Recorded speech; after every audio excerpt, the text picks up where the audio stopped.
was on SecondLife. Her avatar was there to show me some real estate to rent. And she took me around to different places to rent. I was IMing with her, because you can do voice or IM.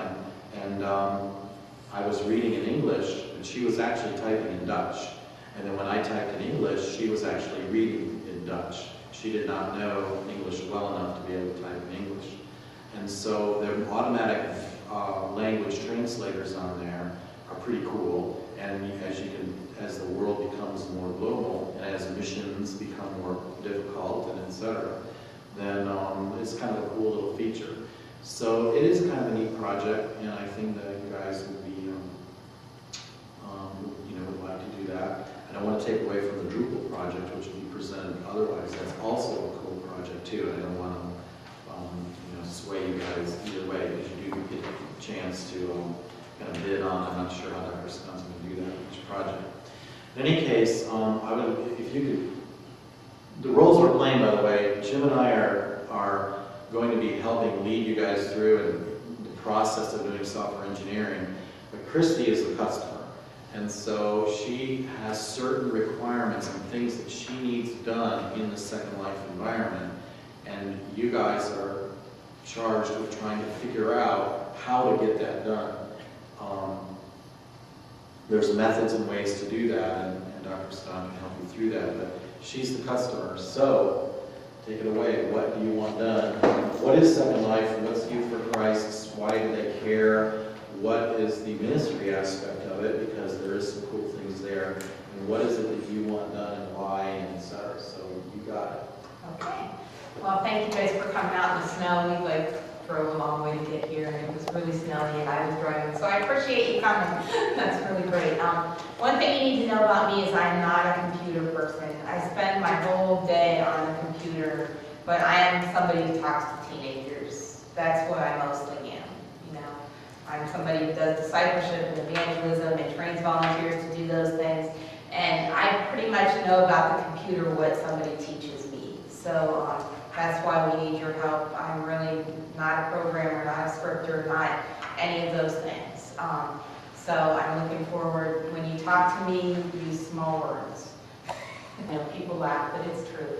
I was charged several years ago with the idea of Youth for Christ in Central Ohio. One of our mottos, of course, we're very interested in reaching kids with the gospel who are kids that aren't going to walk into a local church. They're kids that maybe society's given up on. They're kids that wouldn't necessarily feel comfortable going to the youth group down the street because of the way they dress or the interests they have or the trouble they've gotten into. So Youth for Christ is really about reaching what we call the least, the last, and the lost kids. The lost kids, we like to call them. The kids that are going to be the hardest to reach in our society. And a few years ago, well, more than 10, probably close to 15 years ago, my husband said we should get a computer, and I'm like, why? I had no understanding of why our house would need a computer, and we hooked on this thing called the internet, and I found myself with a little kid at home alone at night sometimes when my husband was out doing this or that. I didn't really like TV, and ended up on a chat room in the internet, and immediately saw that there were people there that really needed Christ. It was kind of like, I just found out my husband's having an affair. What do I do? My teenager is doing drugs. What do I do? I don't even know if God is real. And so I started engaging with people just on my own late at night, usually with the gospel. How does God fit into the fact that you're about to get a divorce? Does he even care about that?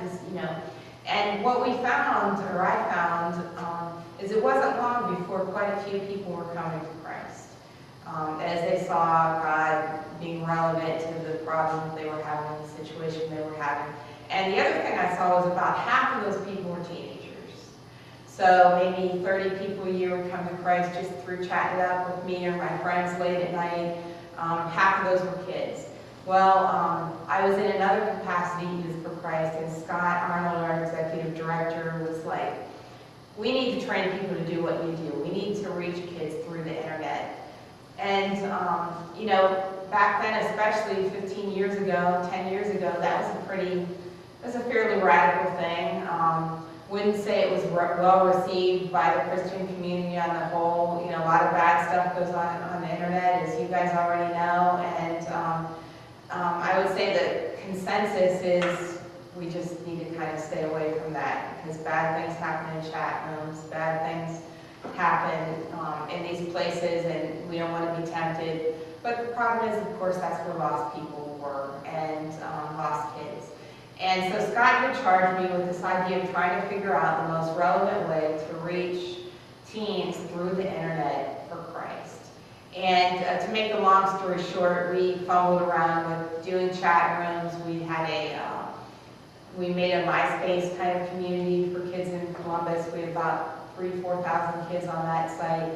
But I knew we hadn't really hit on it. Like, we hadn't really found the best relational way to go about this. I mean, it was just a sense I had. There's something better out there, and we haven't found it yet. Well, about a year and a half, almost 2 years ago now, a friend of mine had been doing some things on Second Life, and she knew of my interests and with reaching kids for the gospel, and she was like, "You really need to come check out Second Life." And I was skeptical at first, of course, and didn't know how to move my avatar or anything like that, and it was a big learning curve for me because I'm not a computer person or a gaming person. But what I found, Second Life is split into two halves that never touch. The teen half of Second Life and the adult half of Second Life. Well, of course, when I entered Second Life, I entered on the adult side of things. But what I found is very much like my chat room experience, that there were a lot of lonely, lost people out there looking for answers and wanting somebody to talk to them about God, you know, about what the heck, you know, was there a God, and if so, what's he doing in this situation, and it feels like I'm praying to the ceiling, and all of those things that if you engage with people about Christ, you're hearing.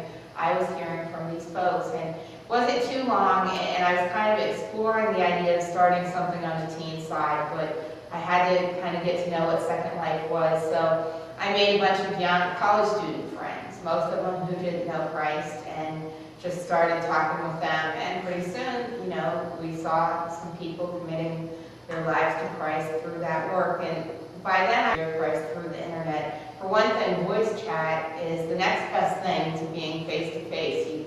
When somebody's talking to you, you can hear if they're crying, you can, you know, tell what their emotions are like when you talk to them, you can tell if their questions are serious, and so, based on my experience over 3 or 4 months on the teens or on the adult side of things, we decided to set up a region, Youth for Christ did, on the teen side.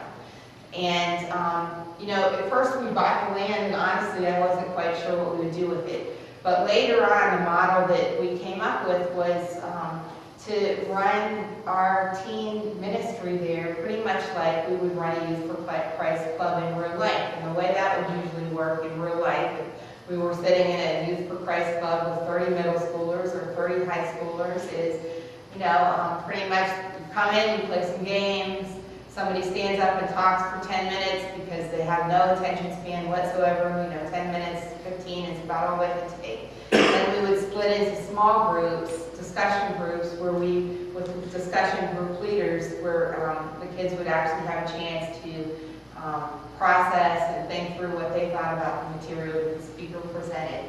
So a year ago in October, we started having YFC Club on Second Life. We had 14 kids at the first meeting, which I didn't think was bad. I didn't know what to expect. Of course, there were all kinds of technical issues we had to figure out. Since that time, we've had more than 600 kids come through our Second Life Club Bible study. Now, we have lots of them come repeatedly, but 600 unique kids come through. We've had about 40 to 50 kids who have prayed, you know, have come to the point, you know, where they've said, no, I've never asked Christ for that forgiveness he wants to give for all my